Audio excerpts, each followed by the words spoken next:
Because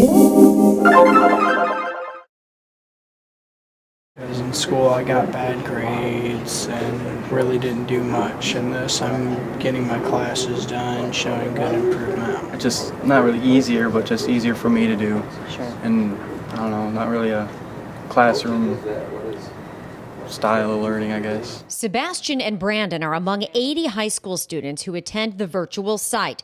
The virtual learning program of Berrien Springs Public Schools is actually located in downtown Battle Creek and operated by community health agency Summit Pointe, something CEO Irv Brinker says is a natural extension of Summit Pointe's mission. Here's what the job entails. Right. If you can do it, you keep your job. If you can't do it, you lose your job. It's amazing how people react to that. Sure. Same thing with a school. Here's what we expect when you come here. Here's how you're going to behave. And if you can't, well, you can't be here. But if you can, here's what you can learn. Bob Kubiak is the site director, essentially the principal, who says after 25 years as a traditional teacher, he's sold on this program. I'm seeing a lot of success with a lot of kids with a lot of special, circumstances. We had our first student graduate 2 months ago, the first semester, young lady, 18 years old with a 9-month-old baby. She's working from 8 o'clock at night till 12:30 a.m. Well, obviously she got the little one to bed, had time to work, and really got after it for 3-4 months, and was successful and got her diploma. So very powerful. With help from 2 parapros, Kubiak keeps constant tabs on the students' progress and issues weekly progress reports. Students work either on site or from home, if they have a home. I have another young lady that, she, lives, I hate this, she's homeless. She's got a laptop of ours, and she's close. She's about 6 credits away from graduation, so it's amazing. Berrien Springs School Superintendent Jim Birmingham agrees virtual learning should be more widely considered as yet another educational choice for Michigan families. If you think about schools, too often it's one size fits all. Our concept is to develop a menu of options for our parents, all parents, and for the parent to have a voice in which options, including delivery system, would work best for their kids, and they pick from those. And so virtual is one of the real options, not only for alternative ed students, but all students. So, it's just our concept that we want to be a district of choice by being a district of choices. The idea of expanded choice through cyberspace echoes the suggestion of Mackinac Center Education Policy Director Michael Van Beek, who released a study on virtual learning earlier this year. One of the things that we mentioned throughout the study is that virtual learning is not for every single child.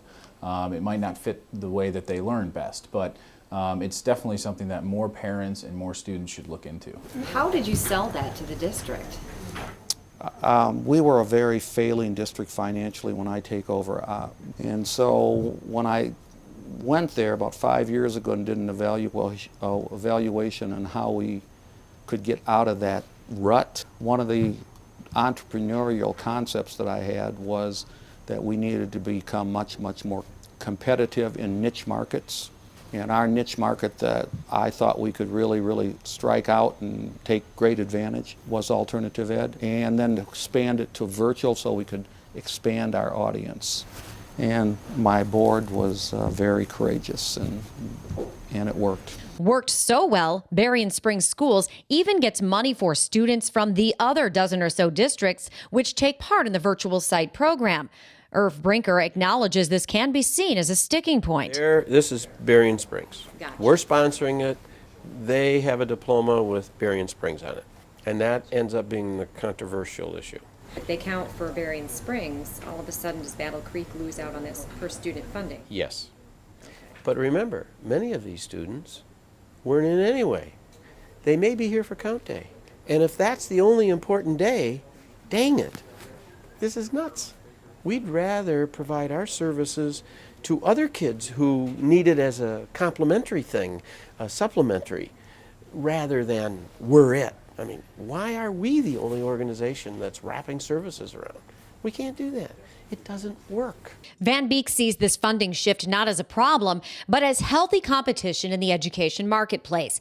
He says the state can take this competition even further. The other recommendation is to expand the virtual learning opportunities that charter schools can provide the legislature has right now in place put in significant caps and restrictions on what kinds of opportunities virtual charter schools can provide. So we recommend allowing those to expand too. For kids like Jacob, the bottom line is simply the opportunity to learn the best way he can.